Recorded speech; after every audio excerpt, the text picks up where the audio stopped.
Tu es debout. Il fait nuit. Le feu commence à mourir. Quelque part dans l'obscurité, à moins de 50 mètres, quelque chose respire. Tu ne le vois pas, mais tu l'entends. Tu n'as pas de griffes, pas de crocs, pas de venin. Tes muscles ne feraient pas le poids une seconde contre ce qui rôde dehors. Et pourtant, tu as survécu. Tes ancêtres ont survécu.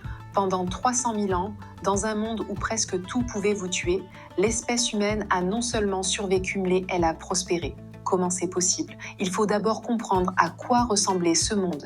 Il y a 100 000 ans, l'Afrique était peuplée de créatures que nous ne croisons plus aujourd'hui. Des lions des cavernes, plus grands d'un tiers que les lions actuels. Des hyènes géantes capables de broyer des os d'éléphants. Des léopards qui chassèrent la nuit avec une efficacité redoutable. Des crocodiles 2 fois plus longs que ceux d'aujourd'hui. Et les humains, au milieu de tout ça, étaient une proie parmi d'autres. Les archives fossiles sont sans appel. Des crânes humains retrouvés en Afrique du Sud portent des marques de griffes de grands félins. Des ossements humains ont été retrouvés dans des tanières d'hyènes, à côté des restes d'autres animaux consommés. Pendant une longue partie de notre histoire, nous n'étions pas au sommet de la chaîne alimentaire. Nous étions quelque part au milieu. Un animal lent, fragile, facilement repérable. Alors comment est-ce qu'on s'en est sorti? La réponse la plus pertinente, c'est le groupe. Les humains ne chassaient pas seuls, ils ne dormaient pas seuls, ils ne faisaient presque rien seuls. Et tout a changé. Un lion adulte peut tuer un humain seul en quelques secondes. Mais face à un groupe de 15 humains armés de pierres et de torches, même un lion reconsidère l'attaque. Les grands prédateurs sont des opportunistes. Ils cherchent la proie la plus facile. Un groupe humain coordonné n'est plus une proie facile.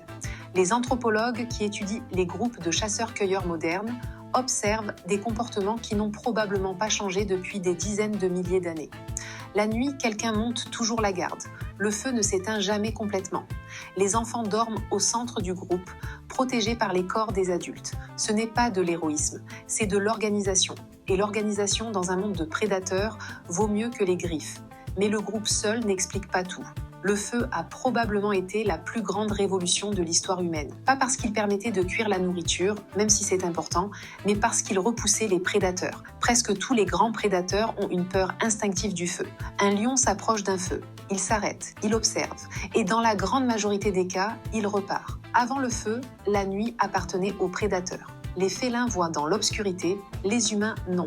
La nuit sans feu, un camp humain était vulnérable. Avec le feu, le camp devenait un espace de lumière dans l'obscurité, une frontière invisible que la plupart des prédateurs refusaient de franchir. Le groupe et le feu protégeaient le camp, mais les humains devaient aussi sortir, chasser, chercher de l'eau, explorer. Et là, c'est une troisième capacité qui entrait en jeu, la capacité à lire le monde, les traces dans la boue, la direction du vent, le comportement des oiseaux au-dessus d'un point d'eau, l'absence soudaine de son dans une forêt. Les chasseurs-cueilleurs modernes possèdent une connaissance encyclopédique de leur environnement. Ils savent quels prédateurs fréquentent quel territoire, à quelles heures, dans quelles conditions. Ils savent lire une piste vieille de plusieurs heures et déterminer si l'animal qui l'a laissé était en train de chasser ou de fuir. Cette intelligence anticipatrice est uniquement humaine. Un buffle ne peut pas prédire qu'un lion va l'attendre à un point d'eau précis à la tombée de la nuit. Un humain, si. Aujourd'hui, les lions des cavernes ont disparu. Les hyènes géantes aussi. Le monde qui voulait nous tuer n'existe plus vraiment. Nous avons construit des villes, des murs, des systèmes. Nous avons mis la nature à distance avec une efficacité si totale que la plupart d'entre nous n'ont jamais vécu une seule nuit dehors, dans le noir, sans protection. Mais quelque chose de ce monde-là reste en nous. Le léger malaise quand la lumière s'éteint brusquement. L'instinct de rapprocher sa chaise du groupe dans un endroit inconnu. L'attention involontaire que tu portes aux bruits étranges la nuit. Ce ne sont pas des phobies, ce sont des mémoires.